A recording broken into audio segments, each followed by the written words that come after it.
Kita akan masuk teman-teman sekalian kelanjutannya, ya, yaitu bab atau pasal ya, bab tentang keutamaan sholat subuh dan asar.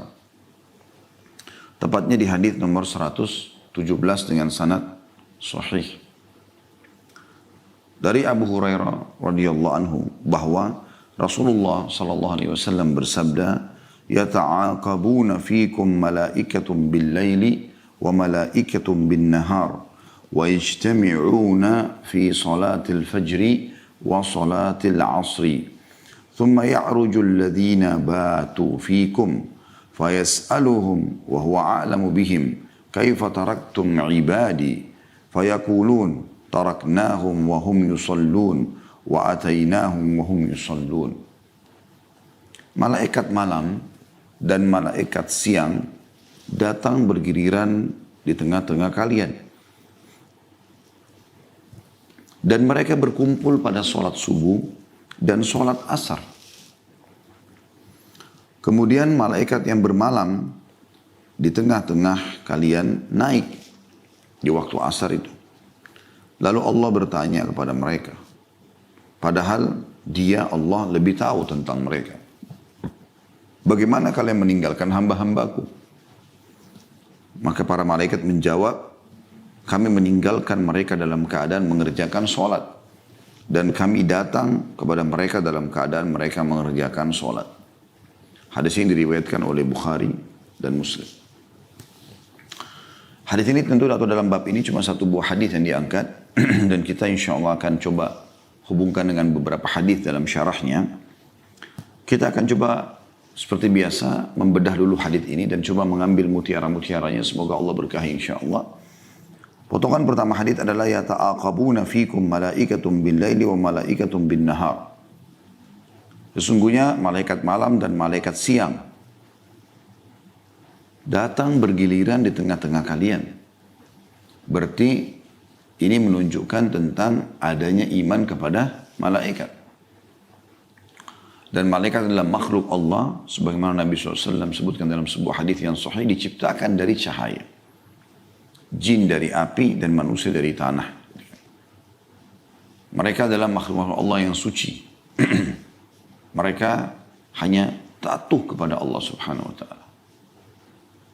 Jadi mereka tidak bermaksiat sama sekali. Allah sebutkan dalam surah Tahrim, surah nomor 66 ayat 6. La ya'sunallah, a'udzu minasyaitonir, la ya'sunallah ma amarum wa yaf'aluna ma yu'marun. Potongan ayat tentunya ini. Saya ambil langsung saksi bahasannya. Mereka tidak pernah bermaksiat kepada apa yang diperintahkan Allah kepada mereka. Yang selalu patuh. Dan mereka selalu mengerjakan apa yang dititahkan. Ada di antara malaikat yang sujud sampai hari kiamat. Ada yang ruku. Dan mereka semua bertasbih. Ya, mereka semua bertasbih. Ini adalah rukun iman kita yang kedua. Kita beriman tentang keberadaan malaikat. Dan teman-teman bisa membaca di ayat-ayat pertama dari surah nomor 77 dan surah nomor 79. Ya. Sedikit kita ingatkan ini. Silakan dibuka teman-teman sekalian. Surah nomor 77 dan surah nomor 79. Kita akan baca ayat-ayat pertamanya ya. Kembali mengingatkan lagi tentang masalah malaikat. 77 Al-Mursalat.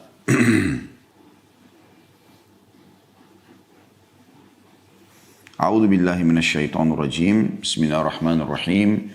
Wal mursalati 'urfa. Dan malaikat-malaikat yang diutus untuk membawa kebaikan. Jadi mereka punya tugas macam-macam. Membawa kebaikan, membawa berita gembira. Ya. Dan membawa kebaikan di sini adalah semua rezeki. Mereka membagikan juga bisa bermakna itu. Yang kedua, fal 'asifati asfa. Dan malaikat-malaikat yang terbang dengan kencangnya. Ya. Jadi mereka memang Allah berikan sayap. Sehingga mereka terbang. Dan Allah gambarkan itu sangat kencang. Yang ketiga, wan nashirati nashra. Dan malaikat-malaikat yang menyebarkan rahmat Tuhan dengan seluas-luasnya. Ya. Jadi di ayat kedua ini, fal asifati asfa. Ini tadi ada hubungannya dengan bahasan kita juga ya. Bagaimana malaikat itu silih berganti. Yang berjaga sampai asar itu naik ke langit. dan ketemu dengan Allah Subhanahu wa taala. Kemudian ada malaikat yang datang sebelum mereka ganti giliran, ketemu di waktu itu. Yang datang pas waktu asar, orang-orang lagi pada sholat, ya. Kemudian yang berjaga sampai asar dari malamnya itu akan naik ke langit melapor. Dan ini datang. Nanti ketemu lagi mereka di waktu sholat subuh, jadi subuh sama asar ini. Ya. Dari subuh sampai asar, kemudian asar sampai subuh lagi. Ya. Yang satu datang melihat, menjaga, kemudian yang satu melaporkan kepada Allah Subhanahu wa taala. Dan mereka bertemu dengan Allah Subhanahu wa taala dan Allah mudahkan untuk melaporkan itu dengan sangat cepat karena mereka bisa terbang. Kemudian ayat 4-nya fal fariqati farqa, dan malaikat-malaikat yang membedakan antara hak dan batil dengan sejelas-jelasnya. Jadi artinya tidak bisa orang menipu malaikat. Anda bisa menipu manusia, bisa wajahnya senyum tapi hatinya gerutu misalnya, atau dia kelihatannya baik tapi ternyata dalam hatinya ada niat untuk melakukan satu keburukan atau kriminal atau kejahatan, maka malaikat tahu itu. Ayat 5-nya fal mulkiyati dzikra, dan malaikat-malaikat yang membawa wahyu, ya. Kemudian selanjutnya kita pindah ke ayat atau surah 79. Surah An-Nazi'at. Di ayat-ayat pertamanya berbicara dengan malaikat juga. A'udzubillahi minasyaitonirrajim. Bismillahirrahmanirrahim. Wan-nazi'ati gharqa. Dan malaikat-malaikat yang mencabut nyawa dengan keras. Ini tentu dalam surah Al-Anfal disebutkan tentang orang-orang kafir, ya, yang dicabut dengan keras oleh para malaikat. Kemudian yang kedua wan-nashitati nashta, dan malaikat-malaikat yang mencabut nyawa dengan lemah lembut orang-orang beriman. Sebagaimana Allah juga jelaskan dalam Al-Quran, ya. Kalau orang beriman akan meninggal dunia, maka para malaikat mengatakan, ya ayyatuhan nafsul mutmainnah, irji ila rabbiki radiyatan mardiyah.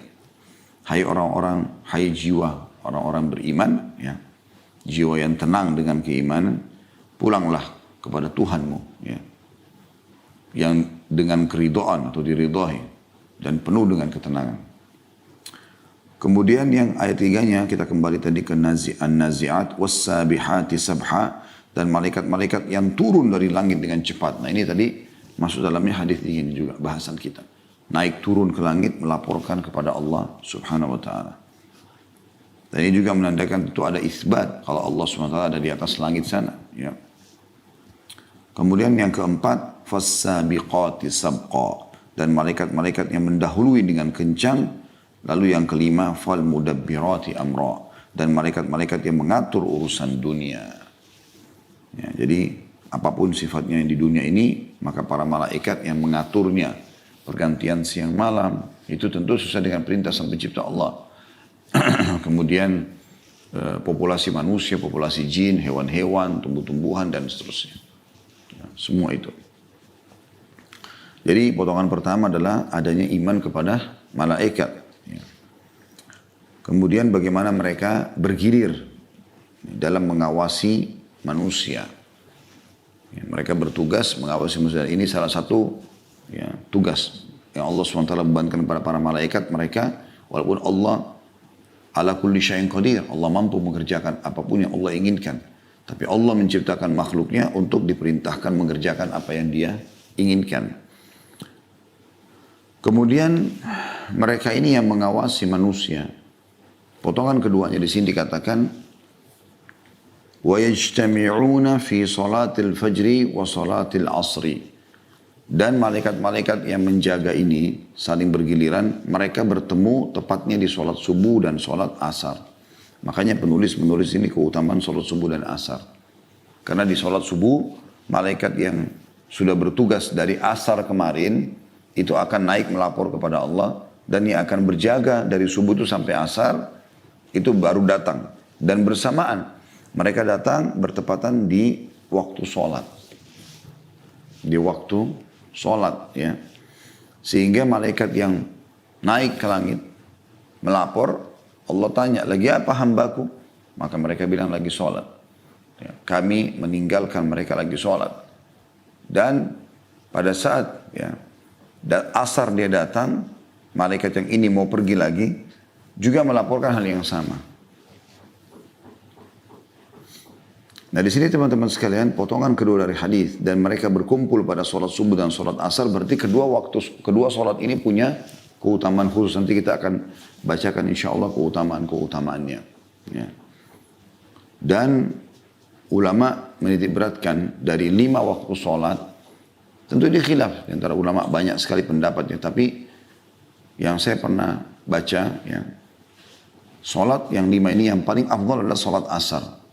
Diambil daripada firman Allah Subhanahu wa taala, a'udzubillahi minasyaitonir rajim, hafidhu 'alas shalawati was shalatil wusta wa qumu lillahi qanitin. Jagalah salat-salat kalian, ya, dan salat pertengahan. Nah, salat pertengahan, salatul wusta ini banyak pendapat di antara ulama, tapi yang saya pegangi adalah itu pertengahan antara salat yang pagi, subuh sama duhur, pertengahan antara sholat yang malam, maghrib dan isya, maka dia adalah asar. Juga ada hadis Nabi SAW yang mengkhususkan di sini sholat asar. Siapa yang ketinggalan sholat asar, maka seakan-akan dia punya dunia dan hilang semua dari dia. Ya, karena memang luar biasa keutamaan sholat asar itu. Kemudian datang setelahnya subuh dengan isya. Nanti akan kita singgung insya Allah keutamaan-keutamaan 2 sholat ini, lalu kemudian datang duhur sama maghrib. Walaupun duhur sama maghrib, ya, di sini berada di posisi yang ketiga, tetapi tetap saja dia sholat wajib dan dia juga punya keutamaan khusus. Tapi di sini disebutkan subuh dan asar ini memang Allah SWT tentukan waktunya agar malaikat saling bergiliran. Kemudian selanjutnya potongan ketiga, kemudian malaikat yang bermalam di tengah-tengah kalian naik. Jadi yang mulai dari asar sampai subuh. Jadi dia ngawasin sholat asar, dia ngawasin sholat maghrib, ngawasin isya, ngawasin subuh. 4 sholat tuh. Akan naik. Nanti digantikan oleh malaikat lain, dia hadir subuh, duhur, asar. Pertanyaan sekarang, kenapa malaikat malam yang disebutkan di sini? Karena malaikat malam mengawasi 4 waktu sholat. Asar, dia datang, maghrib, isya, kemudian subuh. Baru dia naik melapor. Kalau yang datang subuh, dia hanya mengawasi 3 waktu sholat. Subuh, zuhur, dan asar. Asar diganti lagi dia, kan gitu. Seperti itulah. Makanya di sini dikatakan, kemudian malaikat yang bermalam di tengah-tengah kalian, jadi dia mengawasi dari asar sampai subuh. Dan bukan cuma sholat saja, tapi seluruh amalan dia yang dia lakukan dari kebaikan dan keburukan akan diawasi dan dicatat. Lalu Allah bertanya kepada mereka. Jadi sampai di sini tentunya potongan yang ketiga ya. Jadi potongan pertama malaikat malam dan malaikat siang iman kepada malaikat dan mereka bergiliran. Potongan kedua mereka berkumpul pada sholat subuh dan sholat asar. Ini keutamaan yang kedua. Tentang keutamaan sholat ini akan kita sebutkan insya Allah. Potongan yang ketiga kemudian malaikat yang bermalam di tengah-tengah kalian ya, naik. Ini potongan ketiga. Ya. Artinya mereka akan naik ke langit. Dan ini menandakan Allah Subhanahu wa ta'ala berada di atas langit. Itulah sebabnya pernah ada seorang laki-laki atau seorang di Madinah lewat di hadapan Nabi SAW. Dan bersamanya ada seorang budak. Lalu Nabi SAW mengatakan berhenti sebentar. Saya ingin tanya budak ini. Maka majikannya mengatakan silakan tuannya. Lalu kata Nabi SAW, di mana Allah? Pertanyaan itu. Maka wanita tersebut mengatakan di langit. Lalu kata Nabi SAW, siapa saya? Kata wanita tersebut, Anda adalah utusannya. Kata Nabi SAW, bebaskan budakmu ini karena dia adalah orang yang beriman. Maka kita juga kalau berdoa, angkat tangan ke langit. Nabi SAW seringkali menunjuk ke langit pada saat berdoa. Angkat tangan ke langit. Bahkan kata Nabi SAW, Allah ya, memiliki sifat pemalu. Ini sifat mulia dari Allah Subhanahu Wa Taala. Itu tidak sama dengan makhluknya. Dan dia malu kalau hambanya mengangkat tangannya ke langit, kemudian dikembalikan dalam keadaan kosong. Ini potongan ketiga. Potongan yang keempat, Allah bertanya kepada mereka, padahal dia lebih tahu tentang mereka. Ini potongan keempatnya ya. Ini ada isbat sifat kalam untuk Allah subhanahu wa ta'ala. Penentuan sifat kalam Allah subhanahu wa ta'ala. Makanya kita bilang Al-Quran bukan makhluk. Dan dia adalah kalamullah, perkataan Allah. Karena kalau kita katakan makhluk, ya, sebagaimana yang lainnya makhluk, misalnya manusia, jin dan segala macam, maka berarti ada bagian dari Allah yang makhluk. Karena itu perkataan Allah SWT. Kalamullah. Ya. Nah kita mengimani sebagaimana Imam Ahmad rahimahullah mempertahankan itu. Kalau Al-Quran ghairu makhluk. Kalamullah ghairu makhluk. Perkataan Allah yang bukan makhluk. Gitu ya. Dan Allah berbicara sesuai dengan kemahabesarannya, kemahasempurnaannya, dan kita mengimani apa adanya. Makanya kan juga tentang Nabi Musa alaihissalam, ini pernah kita singgung di beberapa hadis yang lalu ya. Allah subhanahu wa ta'ala mengatakan, A'udzubillahi minasyaitonir rajim, wa kallama Allah Musa taklima. Dan Allah mengajak bicara Musa secara langsung. Lalu di sini ada pelajaran penting, dikatakan bertanya kepada mereka. Dan langsung dijawab setelah itu ya. Karena kalau tidak ada jawaban ini mungkin manusia akan bisa menyangka, oh berarti Allah ada yang tidak diketahui. Lalu dikatakan, padahal dia lebih mengetahui tentang mereka. Maksudnya mengetahui tentang hamba-hamba yang di bumi dan juga para malaikat ini. Apa yang dikerjakan Allah tahu semua. Allahu ala kulli syai'in qadir. Allah itu mampu mengerjakan apapun dan mengetahui segala sesuatunya. Ya. Wa qad ahata bi kulli syai'in ilma, dan Allah meliputi segala sesuatu dengan keluasan ilmunya.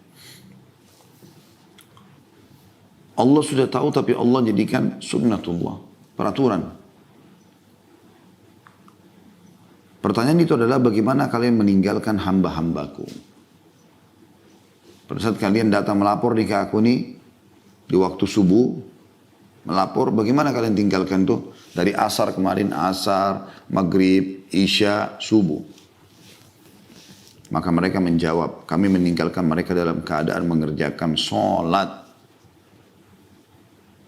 Dan kami datang, pada saat datang, kemarin kan dia tugas tuh malaikat ini. Asar, maghrib, isya, subuh. Nah kan sebelumnya dia datang di waktu asar hari kemarin tuh.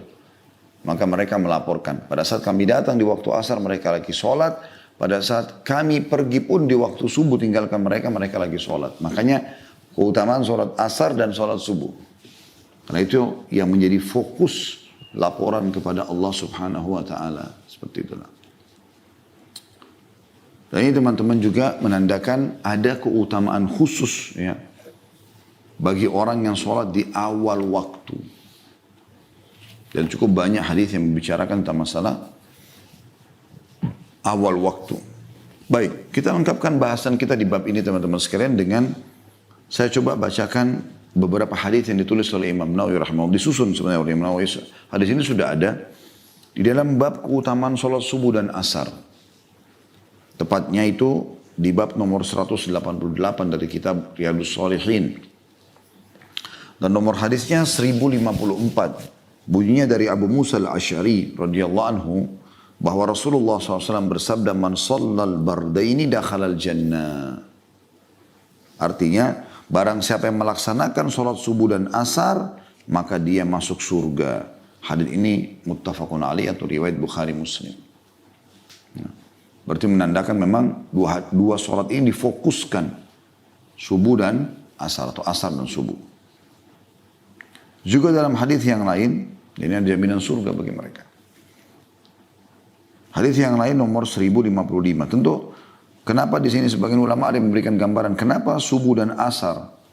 Karena umumnya di dua waktu ini manusia umumnya beristirahat. Di waktu subuh itu mereka tidur malam. Di waktu siang ada disilakan atau ada dikenal dengan kailula, istirahat siang. Biasanya orang mulai agak letih di waktu-waktu ini, butuh istirahat. Ya. Maka biasanya ada orang kalau tidur siang kebablasan asarnya gitu kan, kelewatan. Nah di sini teman-teman sekalian disebutkan keutamaannya. Hadis selanjutnya nomor 1055 dari kitab Riyadhus Shalihin dari Abu Zuhair Umarah bin Ru'aibah radhiyallahu anhu, beliau berkata, Saya mendengarkan Rasulullah SAW bersabda, "La yalijan nara ahadun shalla qabla tulu'i syams wa qabla ghurubiha." Tidak akan masuk neraka orang yang sholat sebelum terbit matahari dan sebelum terbenamnya. Maksudnya adalah sholat subuh dan sholat asar, riwayatkan Imam Muslim. Jadi di sini ada yang mengatakan subuh dan asar, ini pendapat yang paling umum dipilih oleh para ulama, termasuk Imam Nawawi sendiri rahimahullah. Dan juga bisa bermakna tidak akan masuk neraka orang yang sholat sebelum terbit matahari dan sebelum terbenam matahari, maksudnya kelima waktu sholat. Karena memang semuanya masuk di sini kan, terbit dan terbenam matahari. Terbenam matahari berarti maghrib, isya, subuh. Terbit matahari, ya, atau bisa saja maghrib sama isya. Terbit matahari bisa masuk dalamnya terbit fajar yang untuk subuh ya, bukan berarti terang matahari semuanya. Maka subuh, duhur, dan asar. Ini bisa masuk juga dalam makna ini tentunya. Juga dalam hadis diriwayatkan atau diangkat juga oleh Imam Nawawi nomor 1056 selanjutnya dari Jundub bin Sufyan radhiyallahu anhu, beliau berkata, Rasulullah SAW bersabda, "Man shalla subha fahuwa fi dhimmatillah. Fanzur ya ibna Adam la yatrubannaka Allahu min dhimmatihi bi syai'." Barang siapa yang melaksanakan salat subuh, maka dia berada dalam lindungan Allah. Ya. Maka perhatikanlah wahai anak Adam, jangan sampai Allah menuntutmu sedikit pun karena perlindungannya. Diriwayatkan oleh Imam Muslim. Artinya hati-hati, jaga. Jangan sampai kalian luput sholat subuh. Apakah itu berjamaah di masjid bagi laki-laki atau ibu-ibu sholat di rumah, atau mungkin kayak zaman kita sekarang sholatnya di rumah karena adanya corona gitu kan. Terutama di zona merah kita bicara ya. Karena kita berharap tentu di zona hijau yang tidak ada masalah, tetap mereka menjaga sholat itu. Maka mereka berada di naungan Allah subhanahu wa ta'ala, artinya mereka dijaga sama Allah sampai besok pagi lagi.